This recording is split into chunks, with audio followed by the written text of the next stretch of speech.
Bonsoir Linda. Bonsoir Vous avez Mohamed. regardé avec attention ce qui se passe du côté de l'Ontario. C'est un sujet qui vous est cher, le respect de la langue scandaleux ce qui française. se passe là-bas. On y a presque cru, hein, Mohamed. On a voulu y croire, en tout cas, mais même les Iraniennes n'y ont pas cru une seconde. Elles l'ont dit sur ce plateau. L'abolition de la police des mœurs en Iran a été le grand fake news du week-end. La fausse nouvelle qui a fait le tour du monde en quelques clics et qui, naturellement, vous me connaissez, m'a amené à m'interroger sur ce mot étrange. Intéressant à plusieurs points de vue, vous allez voir. D'abord, pour sa prononciation, Mohamed. Qu'est-ce que vous dites, vous? Meurs ou mœurs? J'avoue que j'ai varié. Moi, j'ai dit Judy Meurs, ensuite Meurs, désormais Meurs. Bon, alors vous dites mœurs, hein.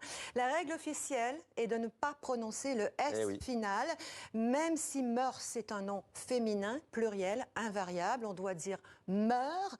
Moi, j'aime pas ça. Ça me fait penser au verbe mourir. Je meurs, tu meurs.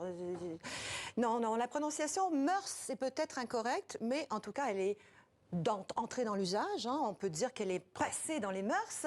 D'autant que mœurs, Mohamed, vient du latin mores, avec un S sonore. Donc, il faut être logique quelque part.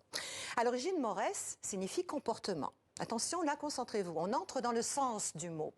Les mœurs désignent la manière de se comporter, la façon d'agir. Les mœurs, ce sont des coutumes, des pratiques sociales communes à un groupe, un peuple, une époque, autre temps, autres mœurs.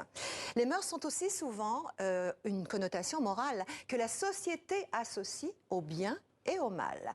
On parle de bonnes mœurs ou de mœurs dissolues, dégradées, voire légères.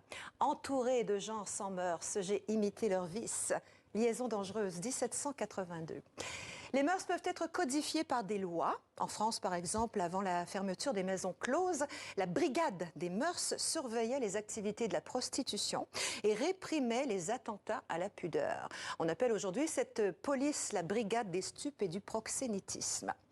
En Iran, la police des mœurs, elle, est une police religieuse. Elle veille au respect des mœurs islamiques, dont le port du hijab, le voile.